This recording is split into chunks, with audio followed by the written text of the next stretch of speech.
Hello and welcome to this video on how to rebuild from start to finish your Honda Super Cub engine. Now this can also apply to many Honda horizontal engines such as the Z50, Z70, SS50, except it's not a manual clutch, but you get the idea. Many pit bikes, 50, 70, 90 cc's. This guide will apply in general to, it will be able to help you a lot. Now I have already done a set of guides that go into a whole lot of detail, and it came out to about 10 videos totaling almost 11 hours. The link is in the description. What that is though is that guide is suited for beginners, and it's also for the explanation on pretty much every single part and all the variations of the parts. This guide is going to be a bit different. What I'm going to do is I'm just going to show you the quick assembly. I'm going to assume that you're an experienced mechanic, so if I'm not going to go into a lot of detail of exactly why I'm doing certain things, but like I said, I have a very in-depth guide that you can use if you have more detailed questions, and you should be able to find all of those answers in there. But anyway, that's the point of this guide. I just want to explain that before we begin. And by the way, this walkthrough is going to assume that you're just taking apart your engine and rebuilding it. No modifying anything like that. No changing gear ratios, no doing any kind of no difficult work, just taking it apart, rebuilding it on this engine, which is a Honda C50 engine. The assembly process for the 70 and the 90 is practically identical for all intents and purposes. I'll just review quick tools that you want to have. Set of hex head wrenches, Allen wrenches. You're also going to want a decent set of ring spanners, 8mm to 24. I really love these kind of wrenches, these L-shaped wrenches. They work very they're very easy to use, and you can attach a variety of sockets to them, you know, anywhere from 8, 10, however many millimeters you need. This my choice of tools. I do have a lot of expensive tools, but I love these. Specialty tools you're going to need. This is a castle nut socket, and what this does is this is for when you attach your clutch basket and you're removing, or when you're removing the nut for the clutch basket. Okay. Also, I recommend an extension. I do suggest getting yourself a strap wrench or a train wrench. Obviously, this one it's a chain strap wrench, something to hold down the clutch basket, and also to hold down the flywheel. If you use a chain ratchet, of course, put padding or rubber or something over it when you torque things down, so you don't damage the casing. Of course, a screwdriver is very helpful. Oh, and an impact screwdriver, so I don't have it with me.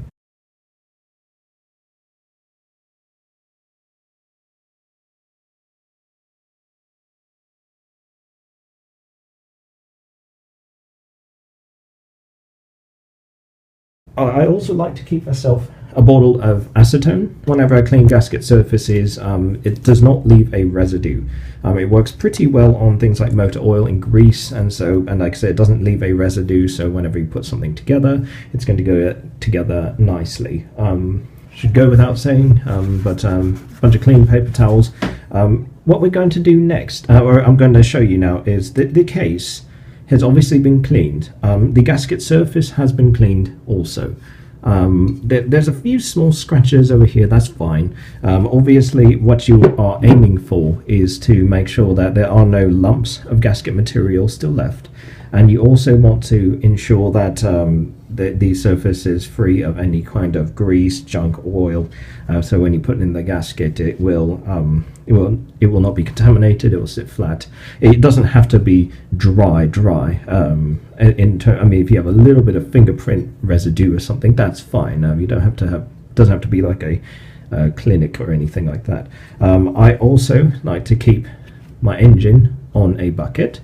The reason being is when you install the crankshaft, it sticks out, and if you have your engine flat on a table like this, it's going to hit the table. So that's why I have a bucket to clear both the pinion shaft and the crankshaft. By the way, if you're wondering the difference between cases, some cases, by the way, it's a needle bearing, I think, case, Didn't know if I mentioned that.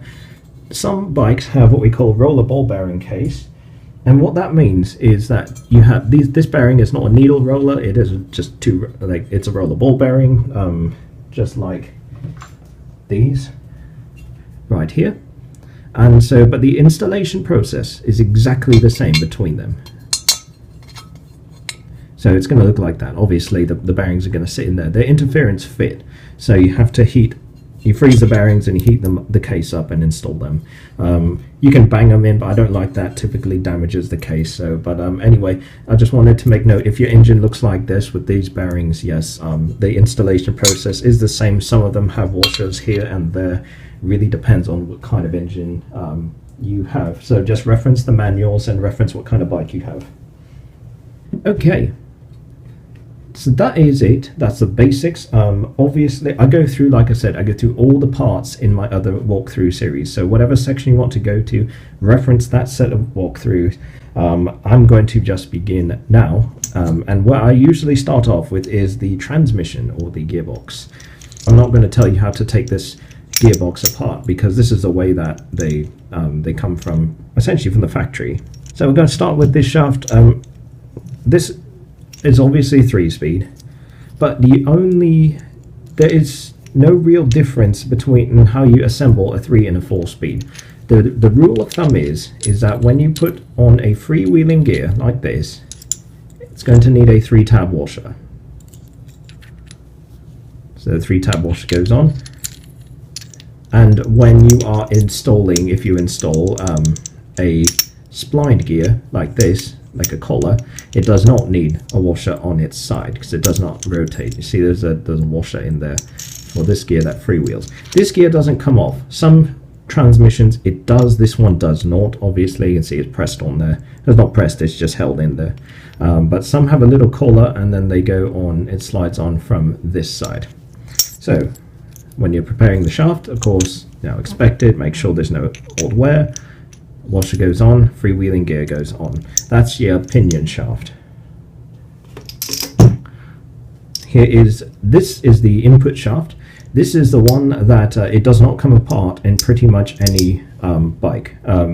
Basically any 3-speed, it's going to come off. It's going to come off like this, and you're not going to need to do anything but clean it off and inspect it. And of course, if any broken parts, replace. Here is your shift drum.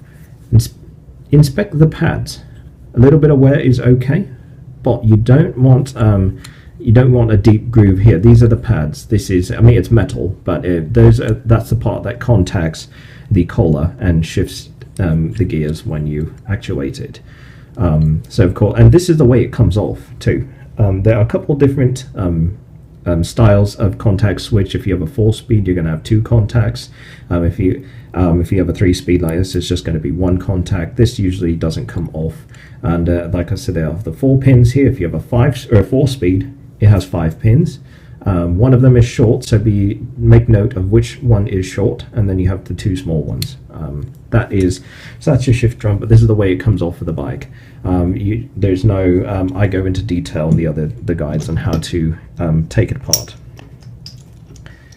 So when I install the gearbox, I hold this shaft like this set of gears like this. Remember, some can fall off, that one can fall off, and you hold this one like this. Okay, there's your orientation.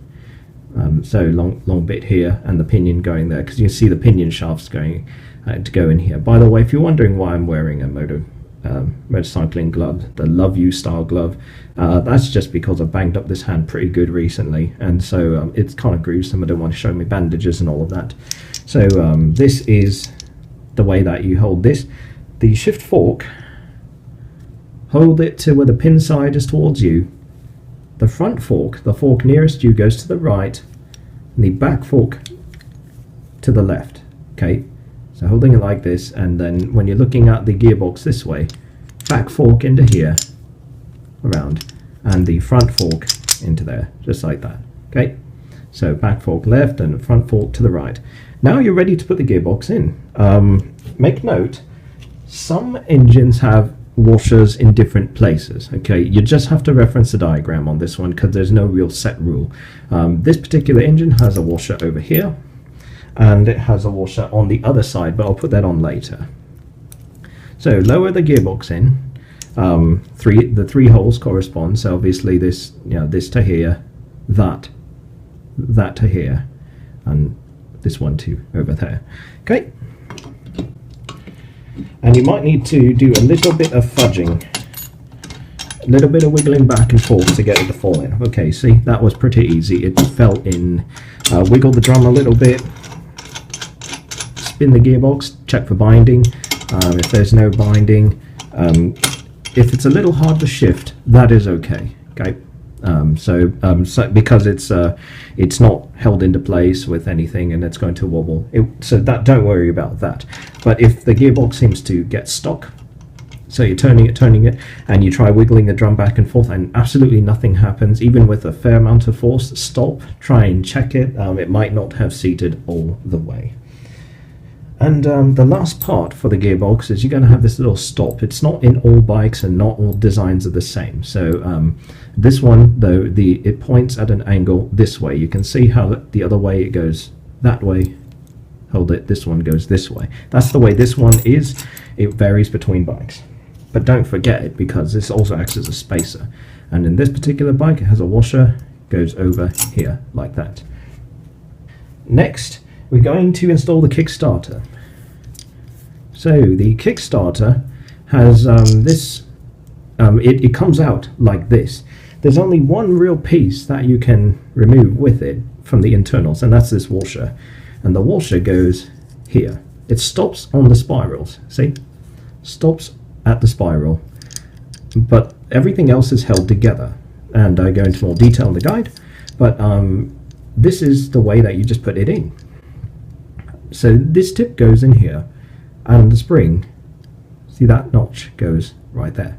So all you need to do is drop it in, literally like that.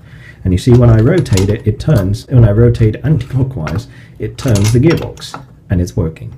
Simple as that. Check, of course. Now, if you have a bunch of Kickstarters laying around, check, because these gears are not all the same. Okay, just want to make that clear. So, of course, if you just take an engine apart and putting it together, it's going to work. But these gears are not all the same. All right, because some different bikes have different gear ratios. So that, I think, it is important, because it's easy to cross these up. And you can actually, the reason I mention this is because you can put a Kickstarter in there with the wrong size gear, and it will fit, and except for it will be loading just on the tip of the teeth, and that can potentially shear off the teeth, and that's a really bad thing. Okie dokie.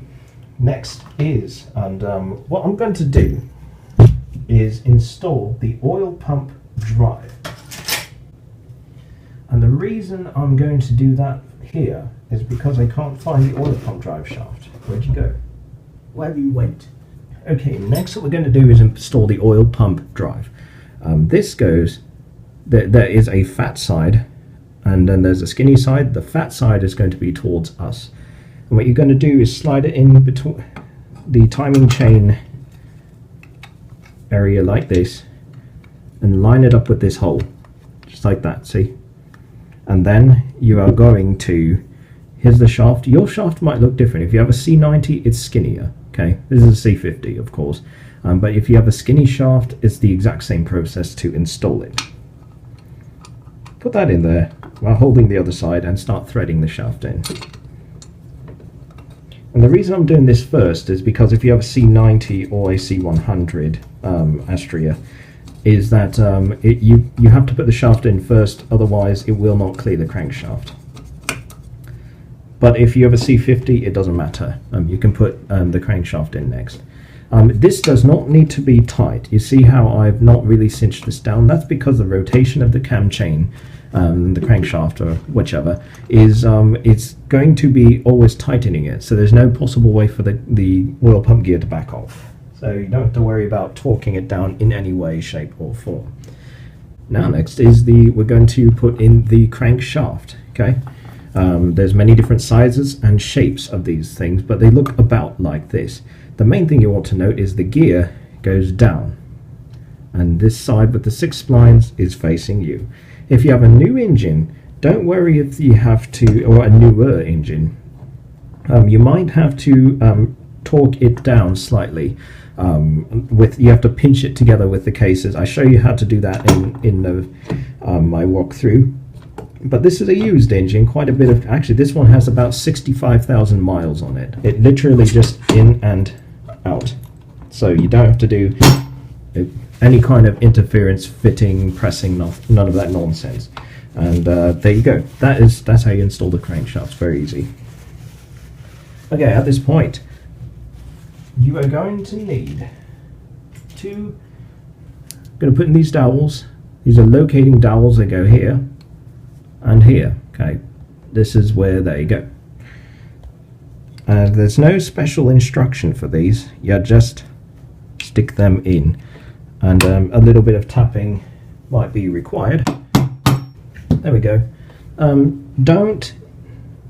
If you are tapping them in, don't use a lot of force. I was using a rubber end of a screwdriver, and that's because these damage very easily. So when you're putting them in, make sure that you don't hit them too hard, otherwise they will deform, and they're not going to, you can't get your case back on.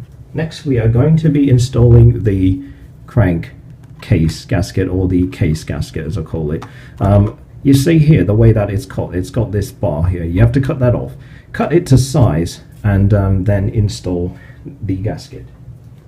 By the way, when it comes to gaskets that you buy, I like to buy these with rubberized side gaskets. Okay, they have two sides. One is paper, and the other side is kind of a rubberized coating. The reason it's really nice is that later on, if you decide to rebuild your engine, this gasket should separate much cleaner than a normal gasket. A normal just paper with resin inside of it is going to be, it's going to stick really quite firmly to your cases, which is obviously going to be not so fun to remove, and it makes cleanup a mess. So if you like to take engines apart a lot like me, I get these double-sided gaskets like so. Okay, let's make sure that your engine, make sure the gasket is sitting right. Sometimes punch out, the punches are not cleanly made, so punch them out, make sure that they're not in there. And that is it for this side. We're going to put on the other side of the case already. All you need to do is, I put on this washer, by the way. Do not forget this washer. This does go, make sure that is there. Of course, it goes without saying, check anything, you know, that make sure that nothing is missing. Don't worry about the pins here, those can go in later. Now what you're going to do is slide on the case. It goes over the, lots of play in here, that is fine. Once you get to this point, at this part, you're going to slide this. It's going to be a little bit difficult to slide over. Make sure this side is not pinched, and work the case together, and it should, as you saw happen just in front of your eyes, slide down with no problem whatsoever. And I'm going to pick up the engine and show you. You see, it has come together very nicely, and everything is sitting.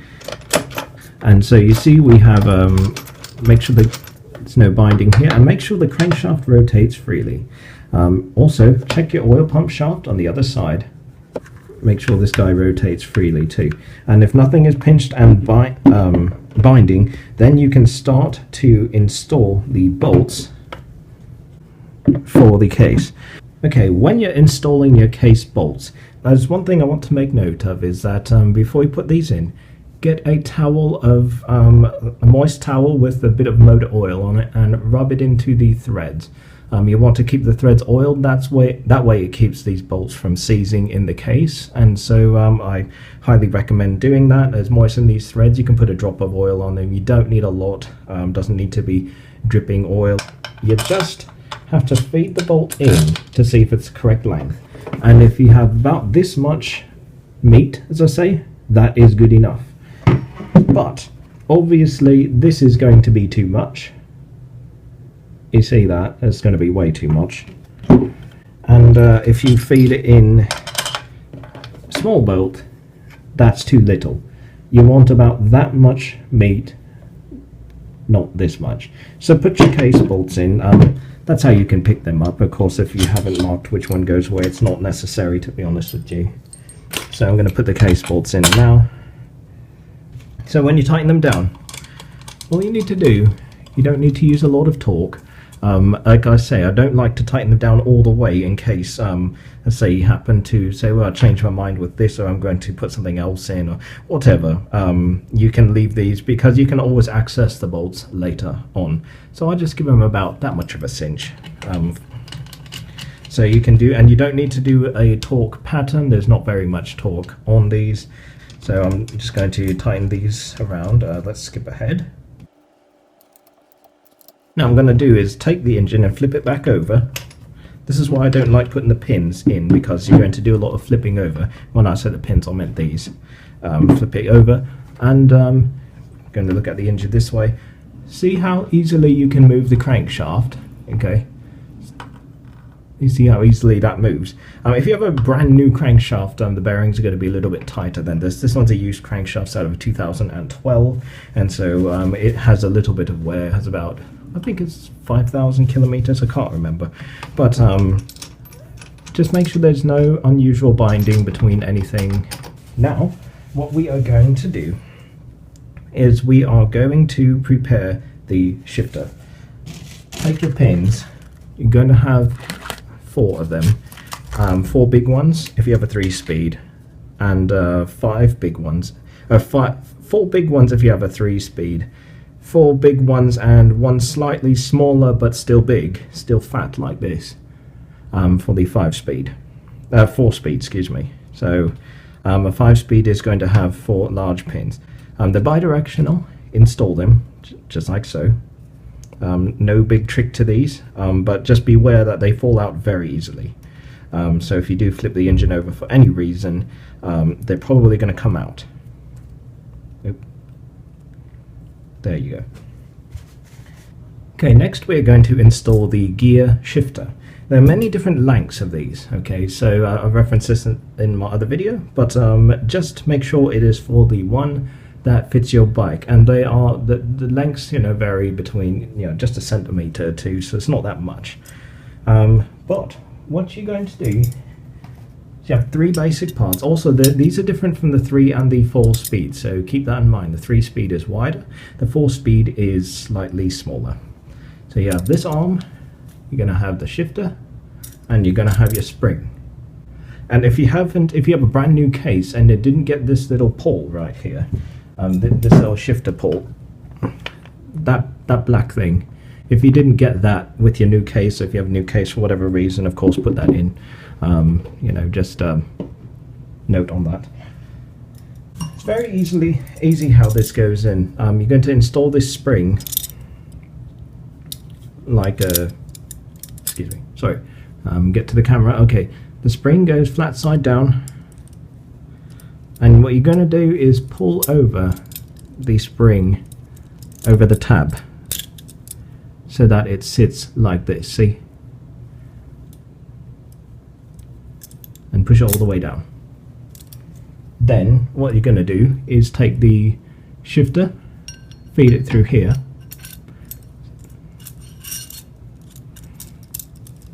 and you're going to push it through the 2 springs.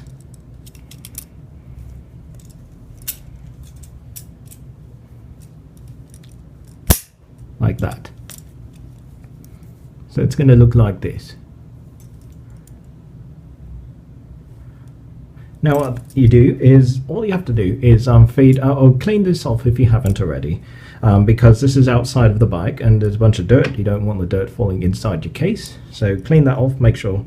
And this little area right here is going to go over the pawl, over the little stop, I guess. So that's going to go into here. That's what you're aiming for, and the gear shifter should slide on just like this, very, very easily. If it is, if you have a hard time putting it in, it's likely bent in a bit. And that's it. That's all you need to do for this.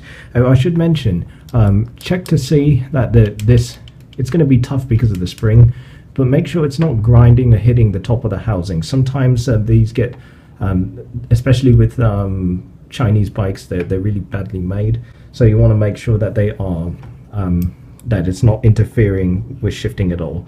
That's one of the problems of hard shifting I've seen with some Chinese bikes. Okay, you see how the pins are aligned like this, where there's two pins kind of flat, and then you have the arm sitting here.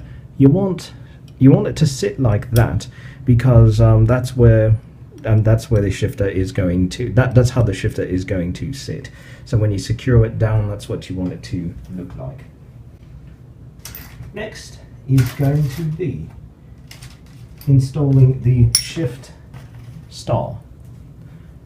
And it's called the shift star because it looks like a star. It can only go around one way, but the dish side is going to be facing you. Okay. Like I say, it only goes in one way. It looks like you can mess it up, but you can't. These two pins are kind of offset. And your bolt, just like this, bolts vary. Your bolt might look different. Thread that on, but don't tighten it down all the way, because I will show you the technique for securing this down in a little bit. So don't worry if I seem to skip over that. Next is your the retainer, I guess it's called, which will sit in here like that. You're going to have that, and you're going to have a spring. These look different too. Okay, some of them are long and have a small disc. Some of them are really short and they have a really wide disc like this. Yours will vary between engines, so of course just make sure you have the correct one. Feed your spring. There's usually going to be a notch right here where the spring arm connects. You see how that is? So feed the spring in here, and you're going to slide this over this piece right here. It sticks out a bit. So feed that over, and this, make note, it's a special bolt. You can see how it has a little collar on there, so that when you tighten the bolt all the way down, it's not going to seize the arm, which of course is, you don't want the arm to seize up in any way. So thread the bolt down, and as I said, there are many different types of this. I'm just doing this quickly, the basic install process for you. Refer to the other video for more details between differences of 3-speed, 4-speed, roller bearing, needle bearing cases, all that fun stuff. And this you can torque down.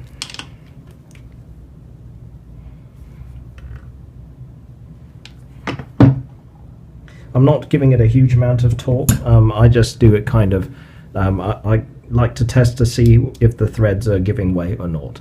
Because if the threads start to give way, I'm going to have to tap it and put in a new insert, because I don't want that backing up on me. Let me show you how to install the Kickstart retainer, and the Kickstart retainer and the what is it called? I can't think right now. The spring. Okay, get these two parts. See, your spring looks like this, and your retainer looks like that. You're going to have the retainer sits in here just like so, okay, and it hooks onto this little hook. You see a marker on here, but some shafts like this one doesn't have a mark, so it doesn't really help you, and so just heads up. Okay, I'm looking straight down at the Kickstarter, and I'm going to align I'm going to align this thing, the stop or whatever it is, about like this, and I'm going to push down on it. This spring is going to contact the housing. It's okay, and make sure that it has gotten into the actual. The splines have made contact. You're going to have to maintain a little bit of pressure, so make sure the splines have made some contact. And then what I'm going to do is I'm going to take a screwdriver or some sort of whatever implement, and I'm not scratching anything up, don't worry. And you're just going to keep pressure down on here, remember, and I'm going to just keep pulling the spring till where it goes over this notch. Hopefully you can see this. Once you're over the notch, push down. There you go. That is how you set the Kickstarter stop, and then push this down all the way. There's going to be a little groove in here exposed, so that is where the circlip goes is you're going to put the little snap ring or circlip that goes over that, and the circlip looks like this. This is what you need snap ring pliers for. Oh, if I didn't mention you need snap ring pliers, you do, sorry. But you're going to install the snap ring over that, or drop it.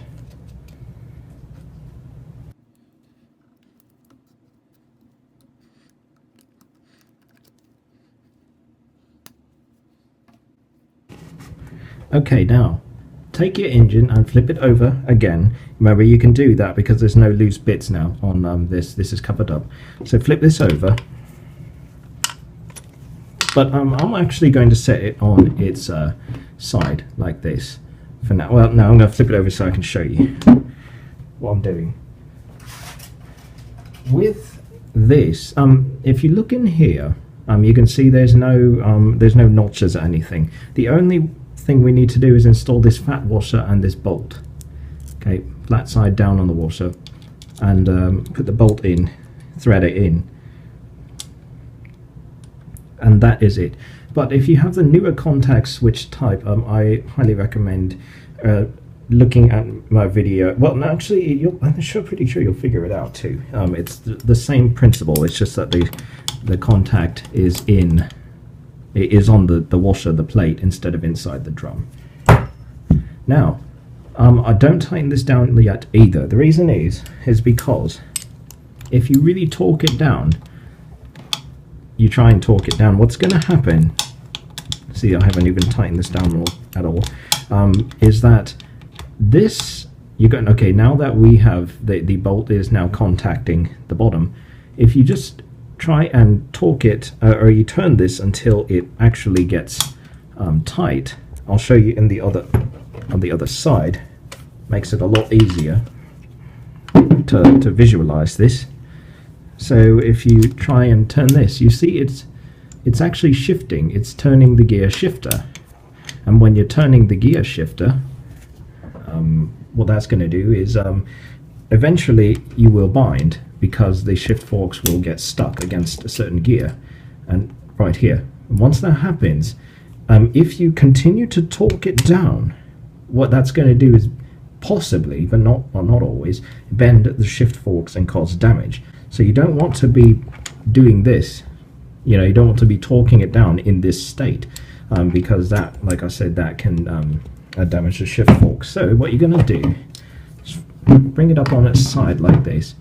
Just remember there's two bolts, you have your 10mm on each side, and you're going to get 2 wrenches, whatever, but you need two 10mm or whatever size your bolt is. Some of them are 8mm. Making sure that you don't spin the gear drum, you use this side to keep your drum steady, and then you torque with the other side, and so all the torque is being transmitted to your arms and nothing to the shift forks, and that is ideal. You don't want to bend the shift forks.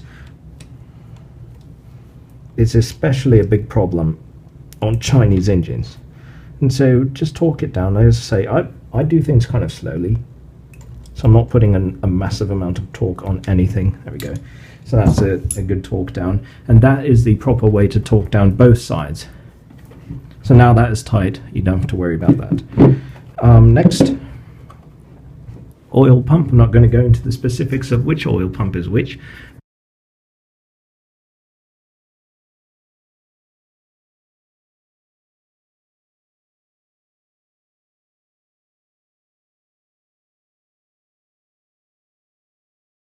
There are many different types, so they're not really interchangeable, so keep that in mind.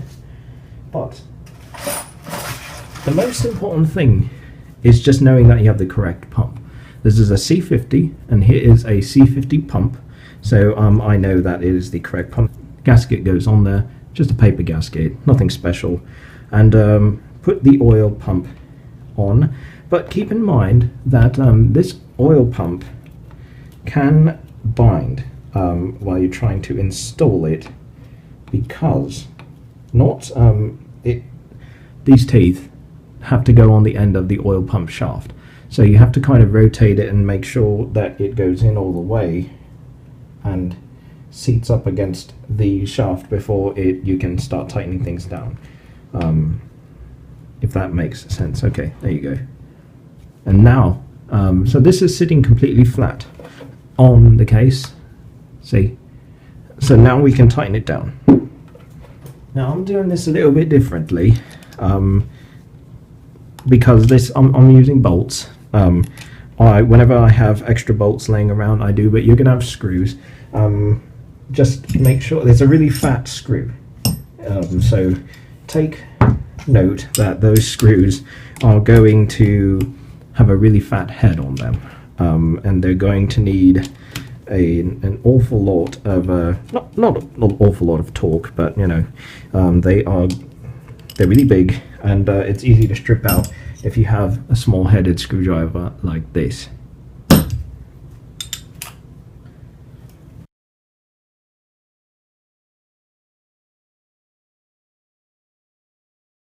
Okie dokie. Next, what we are going to do is we're going to start on the crankshaft slash clutch slash final drive gear.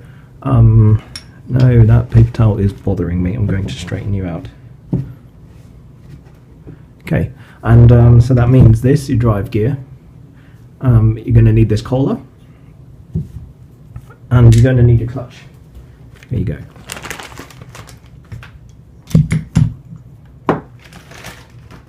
There's also, first thing is first, put this guy on. Here's your collar. The fat side is going down. Slides on like that. And the drive gear goes on next. By the way, if your drive gear looks fatter, that's because you probably have a C70 or C90. It's a C50 drive gear, it's a bit thin. Installation is obviously exactly the same. Okay. Next, install the collar. It's going to have a collar that looks like this. Clean it out, of course, if you have just taken it off. There's a little groove in here that tends to get sediment, so wipe that out with solvents. And have your clutch pin, or your main pinion gear as well. You can actually put the collar on first, and it makes it a bit easier. And then slide this on like so. Make sure that it meshes and that there's no binding and that it fits well.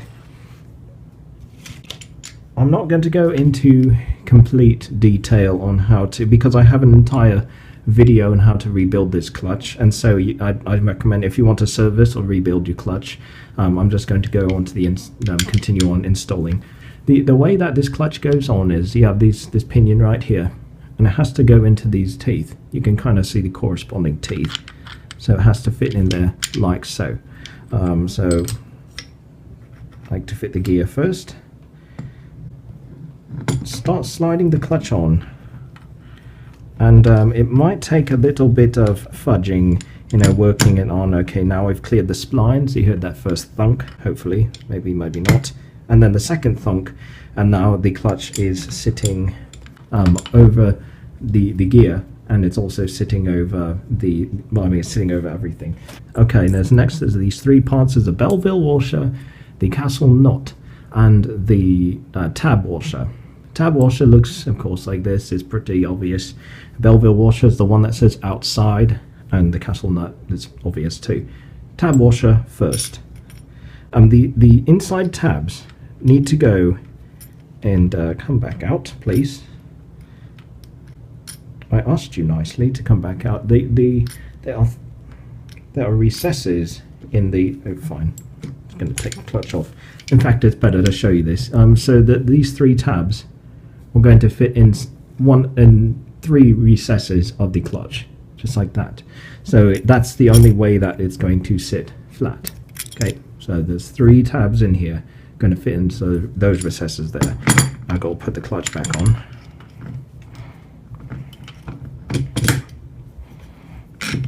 Okay, and you might have to spin the washer until it falls flat down. The Belleville washer says outside. I'm not sure if the camera is going to pick that up, but you're going to put it in. The outside is facing you. Okay, and then the castle nut bidirectional, I believe. I've never had problems not paying attention to the direction. Here is your torque spec on the knot. If you have the strap wrench, then what I'll do is tighten it down. And don't do metal on metal, it's going to ding up but you understand what I'm saying is you strap it down like this, put some rubber, you know, put some paper towels over it, strap it down, and then give it a good torquing, to your torque spec, of course. And so I'm going to do that off camera. Next thing you're going to do is take this snap ring and put it on over the drive gear. You might have to pull up slightly, try and dig your fingernails into the shaft to get it to be all the way up, because the gear shifter, or the gear shaft, is slightly sunken in. There's a little bit of play. If that's the case, which it almost always is, just try and, there you go, you see why I did that? I just used the flat end of a screwdriver or whatever blade to pull that on the shaft to bring it up so that the groove was exposed enough so I could slide the ring over. Also, since this is tightened down now, look for a tab that you can bend inwards. Okay, so if you bend a tab and it sits in one of these grooves here, that will prevent it from backing out. So look for a tab. This one is good. Bend it inwards like that. And one is enough, that's all you need. And we are good to go with that. So that is how you do that.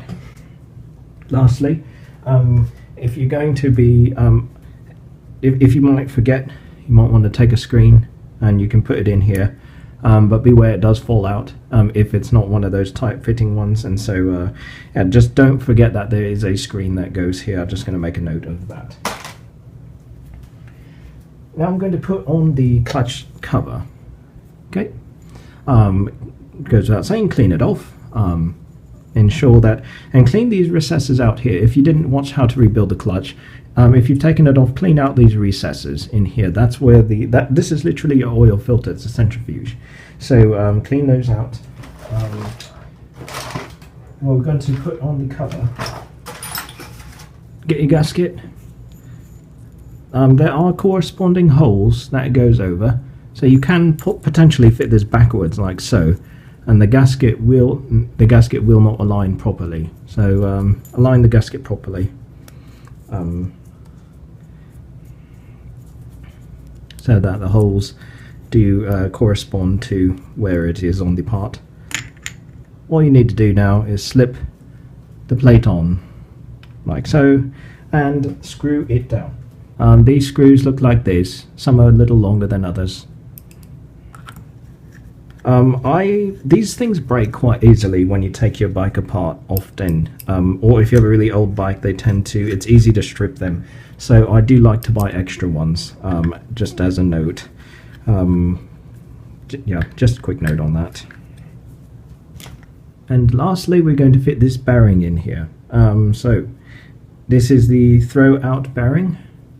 Not this one, this is Chinese junk. I just grabbed the wrong one. There it is. Okay. And fit this bearing in here. If you're not going to put the clutch cover on yet, you can leave it off, but just put the bearing in. Or I'm just going to put it in for the video. There you go. And it usually slides in like that. If you have a brand new plate, sometimes you have to give it a little bit of a tapping, but this one slides in no problem whatsoever.